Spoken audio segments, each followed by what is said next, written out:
aga hakkame siis püügiga pihta. Täna püüame siis ainult, ma arvan, selliste suuremate lantidega.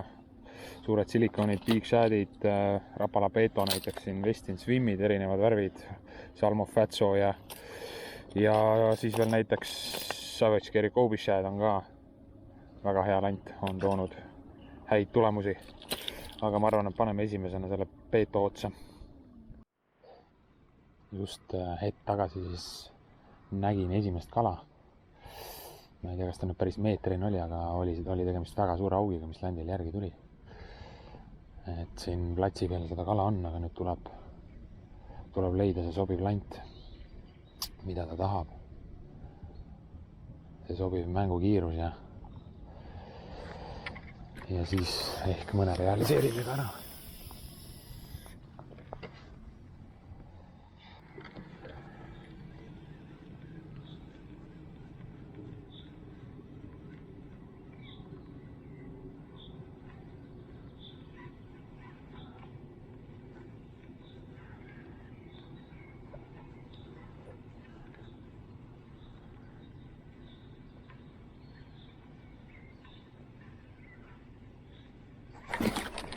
No nii, on esimene päris suur tundub raisk.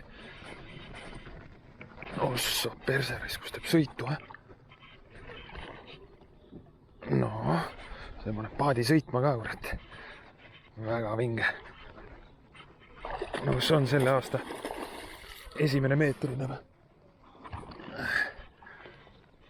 Ja, see on päris suur poiss. Päris suur poiss.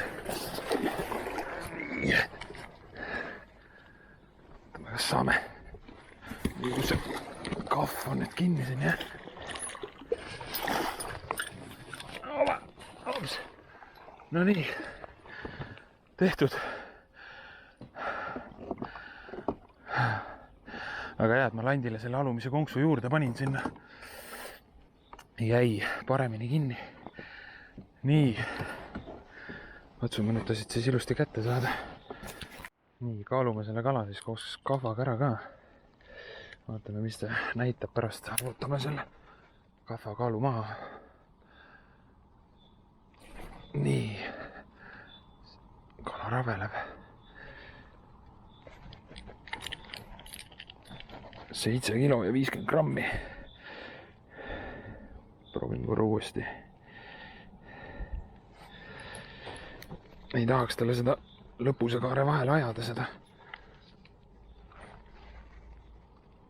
Kurat, nii ei saa täpselt. Jah, ütleme 7 kilo ja 50 grammi. Üks taksu 6-kilone kala on umbes. Vaatame, kas saame ära ka mõõta. Nii, ja tegu on siis peaaegu meetrise kalaga, 97 sentimeetrit. Et ikka väga korralik ja ilus elukas. Selle kevade esimene siis peaaegu meetrine. Nii, aga laseme selle ilusa suure kala tagasi. Sellised kalad peavad ainult käima siin suu tegemas ja paljunema ja edasi elama. Sööme noori ja selliseid väiksemaid kalu, suured las elavad edasi. Nii, emotsioon on igal juhul väga vinge. Väga lahe.